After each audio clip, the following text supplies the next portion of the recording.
Je vous salue, vous qui aimez Dieu de tout votre cœur et qui avez confiance en Jésus. Alors, une fois comme ça, je regardais une vidéo où quelqu'un disait, si une personne qui vit en Amazonie, dans la forêt amazonienne, qui n'a jamais entendu parler de Jésus, quel sera son sort au niveau de la question du salut? Quel sera son sort? J'ai été étonné de cette question parce que concernant la foi en Jésus-Christ, il y a deux aspects. Il y a la loi et puis il y a la grâce. Que celui qui a entendu parler de Jésus, mais qui ne l'a pas reçu comme Seigneur, Sauveur et Rédempteur, mais qui croit en Dieu. Que celui qui soit bouddhiste, hindouiste, dévot de nos ancêtres, des pratiques religieuses de nos ancêtres, ou celui même qui se dit athée, etc. Mais le problème est simple. C'est lié à la loi. La loi, c'est quoi? Qu'est-ce qui typifie la loi? Qu'est-ce qui fait le fondement et la base de la loi? C'est ce qu'on appelle la règle d'or. Ne fais pas autrui ce que tu n'aimerais pas qu'on te fasse. Fais aux autres ce que tu aimerais que ces autres la fassent pour toi. Parce que l'homme veut le bien pour lui. C'est pour ça que dans l'islam et dans d'autres pratiques religieuses, on parle de la balance. C'est-à-dire que tu es pesé. Hein? Dans l'Ancien Testament, on parle de la pesée. Hein? Où on parle de teke, teke, mene, mene, etc. C'est-à-dire que tu es pesé. Et dans cette pesée-là, il faut que les actes positifs que tu as eu à faire soient plus élevés, pèsent plus que les actes négatifs. Voilà. Même depuis l'Égypte antique, hein, on parlait de la pesée, de la balance. Si tu as fait plus de tort aux gens, plus de mal que de bien, tu es condamné. Tu es condamné. Voilà. Mais si tu as fait plus de bien que de mal, bon, tu bénéficies de circonstances atténuantes. Tu bénéficies de circonstances atténuantes. C'est ça. Tu bénéficies de circonstances atténuantes. C'est tout. Donc, c'est lié à la loi. Mais avec le Seigneur Jésus-Christ, il y a un autre élément nouveau qui s'introduit. Parce que quand on pourrait dire, mais quelle est la situation de ceux qui ont vécu avant l'incarnation du Seigneur Jésus-Christ, avant son incarnation? Parce qu'en fait, c'est le Christ, c'est la parole éternelle de Dieu de tout temps. Hein? De toute éternité, il existe. Hein? C'est sa sagesse éternelle de toute éternité. Sa sagesse éternelle. Hein? Maintenant, il s'incarne à un moment de l'histoire. Mais avant de s'incarner, ceux qui ont vécu avant lui, c'est la question de la loi. Donc, de la pesée. Pourquoi est-ce que cet homme qui a parlé de cet Indien qui vit en Amazonie, comme s'il subit une injustice? Il ne subit pas d'injustice. Il se retrouve devant la loi divine, c'est tout. Hein? C'est tout. Il y a le trône de la loi et puis il y a le trône de la grâce. Et il y a le trône de la miséricorde. Je crois que j'ai donné un enseignement sur ces trois trônes en un. Ces trois trônes en un. Il y a le trône de justice. Il y a le trône de la grâce. Et puis il y a le trône de la miséricorde. Mais Jésus, lui, il introduit quoi? Lui, il introduit la grâce. Dans la grâce, qu'est-ce qu'il y a? En principe, avec la grâce, tu n'es pas jugé.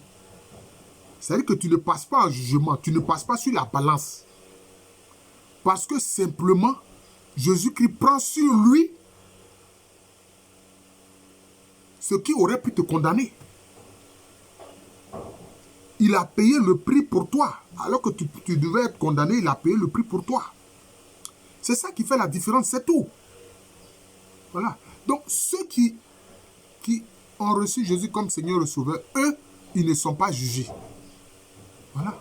C'est comme vous voyez là, il arrive des moments de l'année, souvent, bon, on dit, voilà, la grâce présidentielle. Mais en fait, la grâce, c'était lié à la royauté.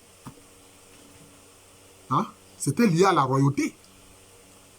Quand les prétendus révolutionnaires français, qui étaient de grands criminels, c'était des criminels. Ça, je le dis toujours historiquement, je le dis et c'est prouvé, c'était des criminels. Hein? Hein? Les Danton, les Robespierre, il n'y a pas plus criminel que celui-là. Hein? Hein? Même le duc d'Orléans, qui était de la famille royale des Bourbons, mais il a tout fait pour que son cousin, hein, Louis XVI, soit décapité, ainsi que sa femme, hein, Marie-Antoinette. Mais elle a fait quoi?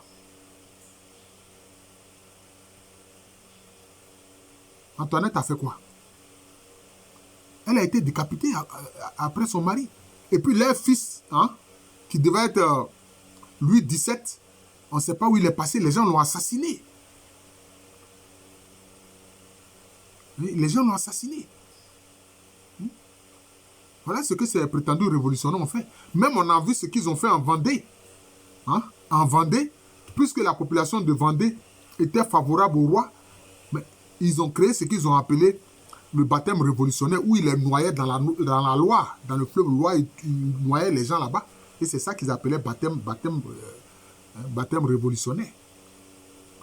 Donc, la grâce royale donc, faisait que tu n'es pas condamné. Tu n'es même pas jugé. Parce que le roi avait ce pouvoir-là.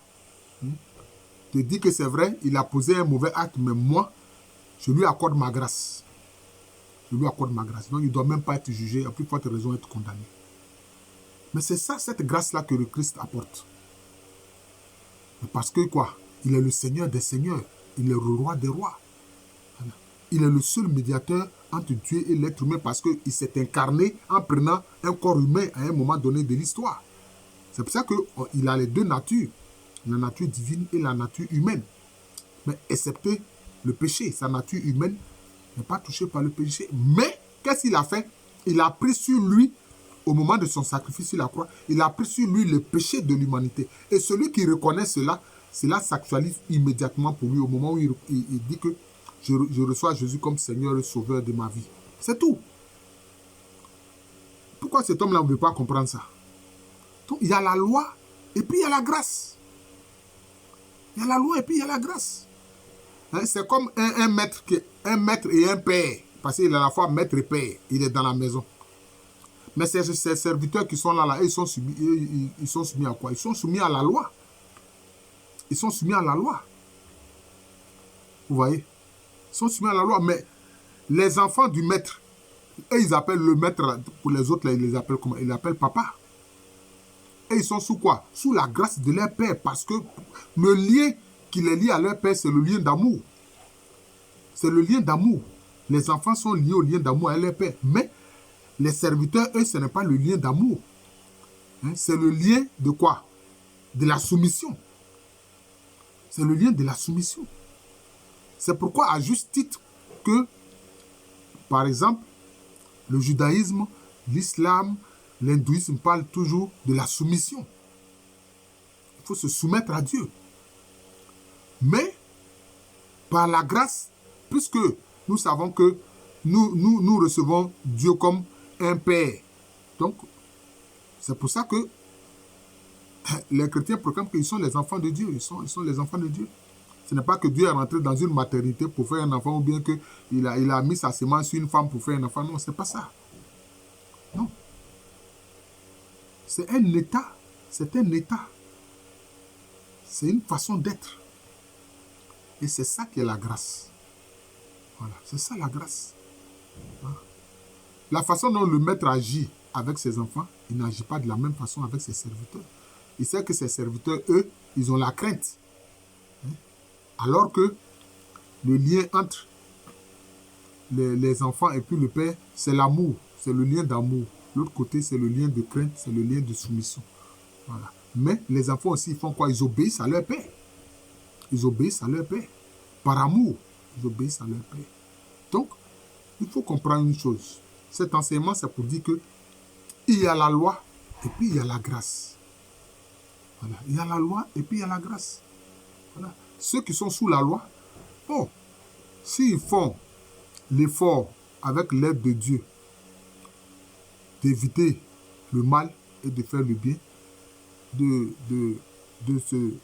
tenir compte de la règle d'or en évitant de faire du tort aux autres, mais eux aussi, ils ont droit au paradis. Ils ont droit au paradis. C'est aussi simple que ça, ils ont droit au paradis. D'ailleurs, même, j'ai fait une vidéo sur une grande musulmane qu'on appelle Arabia Adawiya. Et je vous demande de voir ça. J'ai mis, je crois, les chrétiens découvrir Arabia Adawiya. Qu'est-ce qu'elle a dit? C'était une grande musulmane, elle a dit quoi? Elle dit, Allah, si je t'adore pour la crainte du paradis, pour la crainte de l'enfer, envoie-moi en enfer.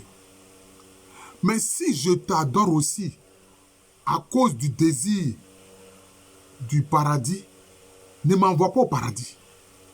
Mais je t'adore parce que tu es Dieu et que tu es digne d'être adoré. Voilà ce que Arabia Adawiya a fait comprendre aux musulmans. Voilà.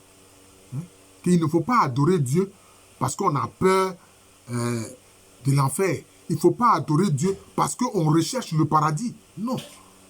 Il faut adorer Dieu parce qu'il est digne d'être adoré. Voilà. Il est digne d'être adoré. C'est tout. C'est ça, c'est la leçon qu'Arabia Adawiya a fait comprendre aux gens. Et même pour nous qui sommes les disciples de Jésus, c'est une très bonne leçon. C'est un comportement qui est digne d'exemple. Vous comprenez? Voilà. Donc c'est cela. Retenez dans cet enseignement que il y a la loi et puis il y a la grâce. Bon. C'est ma chaîne YouTube Jean de l'amour de Jésus. Voilà. Moi, je suis disciple du Christ qui dit aimez-vous les uns les autres. Moi, je veux aimer les autres. Voilà. Aimer les gens. Et quand on aime quelqu'un, on ne cherche pas à lui faire du tort. Ça voilà encore un des éléments intéressants. Quand on aime quelqu'un, on ne cherche pas à lui faire du tort. Au contraire, on veut son bien. Voilà. Donc, cette chaîne YouTube, c'est Jean de l'amour de Jésus. Et puis, c'est le nom aussi de cette chaîne YouTube. Et puis, bon, c'est mon nom spirituel. Voilà, je vous salue. Sinon, à l'état civil, je suis le professeur Aloko Mirini. Merci et bon après-midi. Je prie pour que, bon, avec ces pluies diluviennes-là, il n'y ait pas de malheur, comme on l'a vu dernièrement à Mosikro, où des maisons se sont écroulées, où des gens sont vraiment pris dans des inondations. Même moi-même, mon quartier, c'est un quartier où il pleut beaucoup. Il y a des années en arrière où on a subi des inondations. Voilà. Merci et bonne journée à tous.